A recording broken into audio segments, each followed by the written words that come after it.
সরকারি কর্মচারীদের সম্পদ বিবরণী তৈরি নিয়ে অলরেডি ইউটিউবে আমার একটি ভিডিও রয়েছে। এই ভিডিওতে অনেকে কমেন্টের মাধ্যমে অনুরোধ করেছে সরকারি কর্মচারীদের সম্পদ বিবরণী তৈরি নিয়ে আরও বিস্তারিত আলোচনা করার জন্য। তারই প্রেক্ষিতে আমি আজকে সরকারি কর্মচারীদের সম্পদ বিবরণী তৈরি নিয়ে বিস্তারিত আলোচনা করব। ভিডিওটি না টেনে যদি আপনারা প্রথম থেকে শেষ পর্যন্ত দেখেন, তাহলে আশা করি এই সরকারি কর্মচারীদের সম্পদ বিবরণী তৈরি নিয়ে আপনাদের কোনো সমস্যা থাকবে না। আর ভিডিওটি যদি আপনাদের ভালো লেগে থাকে তবে অবশ্যই সাবস্ক্রাইব করতে ভুলবেন না। সরকারি কর্মচারীদের সম্পদ বিবরণী তৈরি করতে সর্বপ্রথম অংশ হচ্ছে ক অংশ, যেখানে একজন কর্মচারীর বেসিক ইনফরমেশনগুলো প্রদান করতে হয়। এখানে সর্বপ্রথম দিতে হয় কর্মচারীর নাম, এরপরে তার পরিচিতি নম্বর। যদি তার পরিচিতি নাম্বার থেকে থাকে সেক্ষেত্রে এখানে তার পরিচিতি নম্বর দিতে হবে, আর যদি না থেকে থাকে সেক্ষেত্রে আপনারা ফাঁকা রেখে দিবেন। এরপরে পদবি। এই পদবি হচ্ছে বর্তমান পদবি, বর্তমানে সে যে পদে কর্মরত রয়েছে সেই পদবি এখানে দিয়ে দিতে হবে। যোগদানের সময় সে যে পদবিতে ছিল সেই পদবি দেওয়া যাবে না। যদি সে প্রমোশন পেয়ে থাকে তাহলে বর্তমানে সে যে পদে কর্মরত রয়েছে সে পদ এখানে দিয়ে দিতে হবে। এরপরে ক্যাডার। যদি ক্যাডারভুক্ত কর্মচারী হয়ে থাকে সেক্ষেত্রে তার ক্যাডারভুক্ত আইডি অর্থাৎ নাম্বারটি এখানে দিয়ে দিতে হবে। এরপরে বর্তমান কর্মস্থল। বর্তমানে সে যেখানে কর্মরত রয়েছে সেই কর্মস্থল এখানে দিয়ে দিতে হবে। এরপরে চাকরিতে যোগদানের তারিখ। এখানে সে যে তারিখে চাকরিতে যোগদান করেছে সে তারিখ দিয়ে দেবে। এরপরে হচ্ছে যোগদানকালে তার পদবি, অর্থাৎ সে যখন যোগদান করেছিল তখন যে পদবিতে যোগদান করেছিল সে পদবি এখানে দিয়ে দিতে হবে। এরপরে তার স্থায়ী ঠিকানা। এখানে এনআইডি অনুযায়ী তার স্থায়ী ঠিকানাটি দিয়ে দিতে হবে। এরপরে এনআইডি নম্বর। এনআইডি নম্বরের জায়গায় সংশ্লিষ্ট কর্মচারী তার এনআইডি নাম্বার দিয়ে দিবে। এরপরে জন্ম তারিখের জায়গায় সংশ্লিষ্ট কর্মচারী তার জন্ম তারিখ দিয়ে দিবে। এরপরে আমরা 11 নম্বরে দেখতে পাচ্ছি টিন। এখন কথা হচ্ছে যে সকল সরকারি কর্মচারীর টিন নেই তারা কি করবে। একজন সরকারি কর্মচারীর যদি টিন না থেকে থাকে সেক্ষেত্রে এখানে টিন দেওয়া বাধ্যতামূলক বলা হয়নি। তবে বর্তমানে যেহেতু আয়কর দেওয়া বাধ্যতামূলক সেহেতু আপনাকে অবশ্যই আয়কর দিতে টিন খুলতে হবে। তাই আমার উপদেশ হচ্ছে এখানে আপনারা একটি টিন খুলে আপনার টিন নাম্বারটি প্রদান করুন। এরপরে হচ্ছে বেতন স্কেল। বর্তমানে সে যে গ্রেডে কর্মরত রয়েছে সেই গ্রেড অনুযায়ী তার বেতন স্কেল সর্বনিম্ন এবং সর্বোচ্চ সীমাটি দিয়ে দিতে হবে। এরপরে মূল বেতন, অর্থাৎ বর্তমানে সংশ্লিষ্ট কর্মচারী যেই বেতনে বেতন পাচ্ছে সেই বেতনের বেসিকটি এখানে দিয়ে দিতে হবে। এরপরে ফোন নাম্বার দিয়ে দিতে হবে। এরপরে ইমেল নাম্বার থাকলে ইমেল নাম্বার দিয়ে দিতে হবে। এরপর বর্তমান ঠিকানা, অর্থাৎ বর্তমানে সে যেখানে কর্মরত রয়েছে তার ঠিকানা এখানে দিয়ে দিতে হবে। এরপরে 17 নম্বরে গিয়ে একটি গুরুত্বপূর্ণ দিক হচ্ছে পরিবারের সদস্য, অর্থাৎ স্বামী স্ত্রী সন্তানের তথ্য দেওয়া। এখানে সংশ্লিষ্ট কর্মচারী যদি বিবাহিত হয়ে থাকে সেক্ষেত্রে তার স্ত্রীর ইনফরমেশন দিয়ে দিবে, এবং তার যদি কোনো সন্তান থেকে থাকে সেক্ষেত্রে সে সন্তানের ইনফরমেশন দিয়ে দিবে। এখন কথা হচ্ছে যদি তার কোনো সন্তানের এনআইডি অথবা জন্ম নিবন্ধন না থাকে সেক্ষেত্রে সে কি করবে। ধরুন একজন 2 মাসের সন্তান, তার এনআইডিও নেই, যেহেতু তার 2 মাস সেক্ষেত্রে তার জন্ম নিবন্ধনও নেই, এক্ষেত্রে সে এই অপশনটি ফাঁকা রেখে দিবে। আর যে সকল কর্মচারী এখনো অবিবাহিত রয়েছে সে সকল কর্মচারী এই অপশনগুলো পূরণ করবেন, এটা ফাঁকা রেখে দিবে। এরপরে আসি খ অংশ। এটি একটি গুরুত্বপূর্ণ অংশ যেখানে আমরা সম্পদ প্রদর্শন করব। এই অংশ পূরণ করার পূর্বে আমাদেরকে এই অংশটির সম্বন্ধে জেনে নিতে হবে। সরকারি কর্মচারী নিজ ও পরিবারের সদস্যদের নামে দেশে বিদেশে অর্জিত সকল স্থাবর ও অস্থাবর সম্পদের তথ্য এখানে উল্লেখ করবে। এখানে পরিবার বলতে কাকে বোঝানো হয়? পরিবার বলতে সংশ্লিষ্ট কর্মচারীর স্বামী অথবা স্ত্রী এবং সন্তানের তথ্য এখানে দিবে। তার বাবা মা অথবা তার ভাই বোনের তথ্য এখানে কোনো প্রদর্শন করবে না। স্থাবর সম্পদের মধ্যে সর্বপ্রথম রয়েছে কৃষি জমি। সংশ্লিষ্ট কর্মচারীর যদি কৃষি জমি থাকে সেক্ষেত্রে এখানে কৃষি জমির জেলা, মৌজা, খতিয়ান, দাগনং সহ প্রদান করতে হবে। এরপরে জমির পরিমাণ শতাংশ অথবা বর্গফুট এসে দিতে পারে, এখানে শতাংশে দিয়ে দিবে।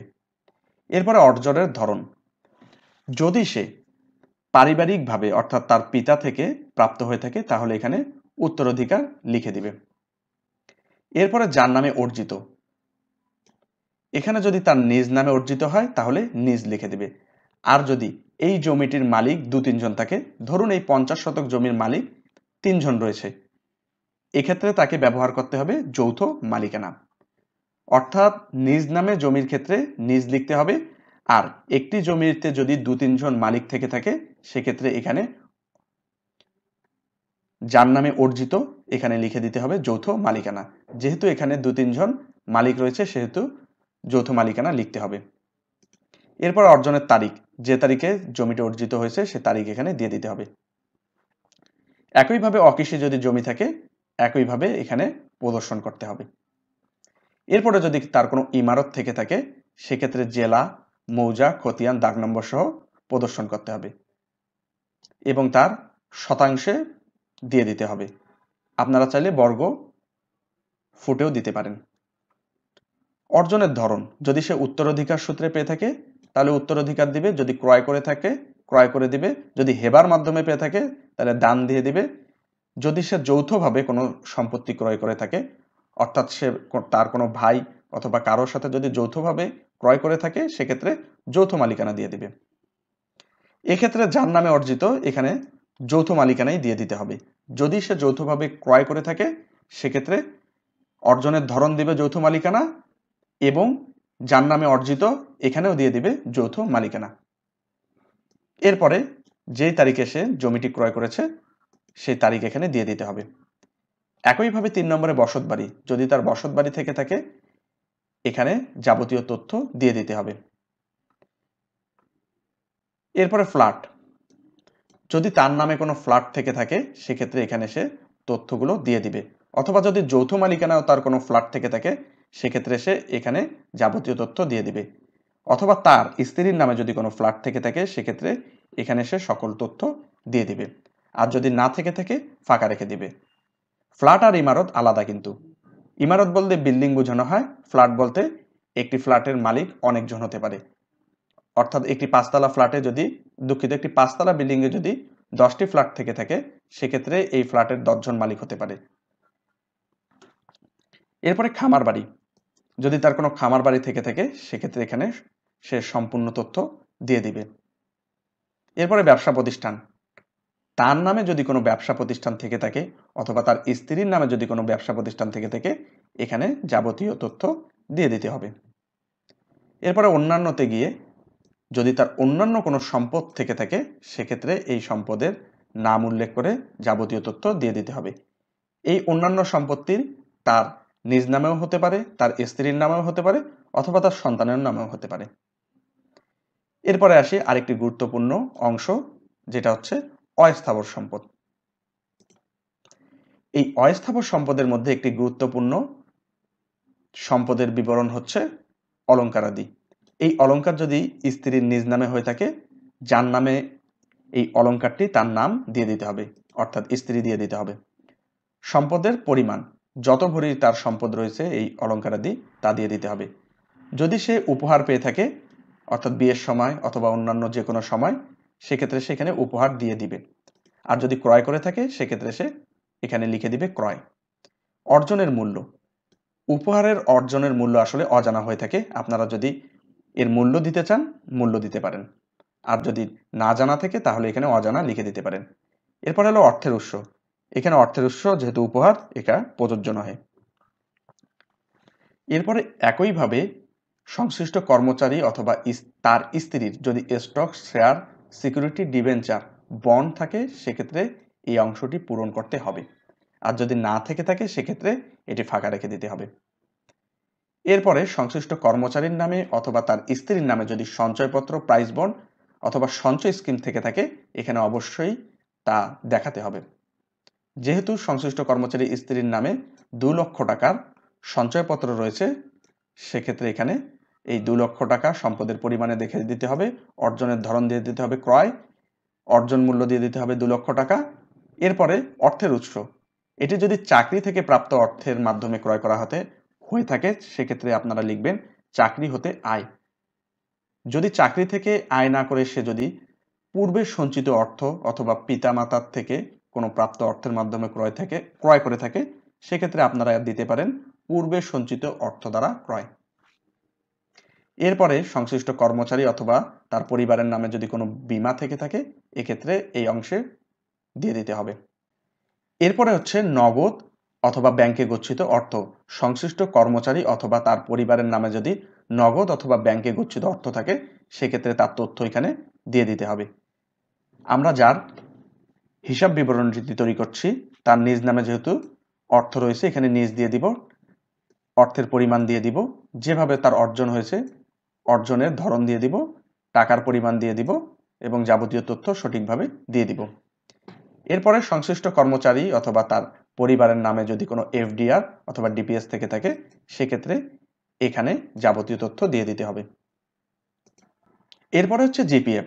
সংশ্লিষ্ট কর্মচারীর যদি জিপিএফ হিসাব থেকে থাকে, সেক্ষেত্রে এখানে জিপিএফ ইনফরমেশন দিয়ে দিতে হবে। এক্ষেত্রে আপনারা মনে রাখবেন 23-24 অর্থ বছরে আপনাদের মোট জিপিএফ এর স্থিতির পরিমাণ যা হয়েছিল সেই পরিমাণ এখানে উল্লেখ করে দিবেন। আর কোনো সংশ্লিষ্ট কর্মচারীর যদি জিপিএফ হিসাব না থেকে থাকে, সেক্ষেত্রে এই অপশনটি ফাঁকা রেখে দিবেন। এরপরে মোটরযান। সংশ্লিষ্ট কর্মচারীর নামে অথবা তার স্ত্রী অথবা পরিবারের যদি মোটরযান থেকে থাকে, এক্ষেত্রে ইনফরমেশন দিয়ে দিতে হবে। এরপরে আসতেছে ইলেকট্রনিক্স, জিনিসপত্র এবং আসবাবপত্র। এগুলো আপনারা আলাদা আলাদা করে দেখিয়ে দিতে পারেন।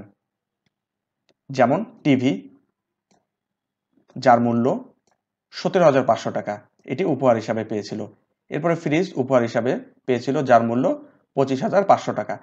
এই মূল্যটা আপনারা ইচ্ছা করলে ফাঁকা রেখে দিতে পারেন, এখানে লিখে দিতে পারেন হচ্ছে অজানা, যেহেতু গিফটের।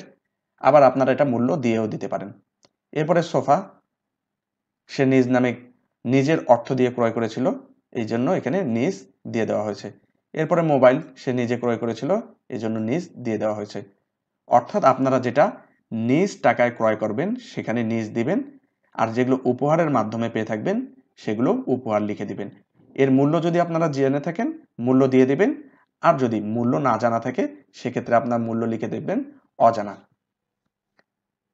এরপর আগ্নেয়াস্ত্র যদি থেকে থাকে এই অপশনটি পূরণ করতে হবে, না থাকলে ফাঁকা রেখে দিতে হবে। এরপরে অন্যান্য যদি সম্পদ থেকে থাকে, অর্থাৎ অস্থাবর সম্পদ থেকে থাকে, এখানে আপনারা তা প্রদর্শন করে দিবেন, আর যদি না থেকে থাকে সেক্ষেত্রে ফাঁকা রেখে দিবেন। এরপরে গ, এই গ অংশে সরকারি কর্মচারী নিজ ও পরিবারের সদস্যদের নামে সকল দায়ের তথ্য দিয়ে থাকবেন। আর ওই পরিবারের সদস্য বলতে বোঝানো হয় স্বামী, স্ত্রী, ছেলে মেয়ে, বাবা মা, ভাই বোন এখানে ইনক্লুড করা যাবে না। এখানে সংশ্লিষ্ট কর্মচারী তার নিজ অথবা স্ত্রীর নামে যদি ঋণ থেকে থাকে, নিজ হলে নিজ লিখবে, স্ত্রী হলে স্ত্রী লিখে তার সকল তথ্য দিয়ে দিবে। ধরি সে নিজ নামে সোনালী ব্যাংক থেকে মোটরযান ক্রয় করার জন্য 1.5 লক্ষ টাকা ঋণ নিয়েছিল 1/12/2023 তারিখে। বর্তমানে তার অবশিষ্ট ঋণের পরিমাণ রয়েছে 89,000 টাকা। এরপরে সে নিজ নামে জিপিএফ থেকে 21/10/2023 2 লক্ষ টাকা ঋণ নিয়েছে। বর্তমানে তাকে আরো পরিশোধ করতে হবে 1,20,000 টাকা। এরপরে সবার নিচে গিয়ে যে তারিখে সে সম্পদের বিবরণী তৈরি করছে সে তারিখ দিতে হবে, যে সম্পদের বিবরণী তৈরি করছে তার নাম দিয়ে দিতে হবে এবং পদবি দিয়ে দিতে হবে। এক্ষেত্রে একটি গুরুত্বপূর্ণ নির্দেশাবলী হচ্ছে, এই সম্পদের বিবরণী আপনি চাইলে হাতে অথবা কম্পিউটার কম্পোজ করে জমা দিতে পারেন। সম্পদের বিবরণী তৈরি নিয়ে যদি আপনাদের আরো কোনো প্রশ্ন থেকে থাকে সেক্ষেত্রে অবশ্যই কমেন্টের মাধ্যমে করবেন, আমি তার সমাধান দেওয়ার চেষ্টা করব। ধন্যবাদ।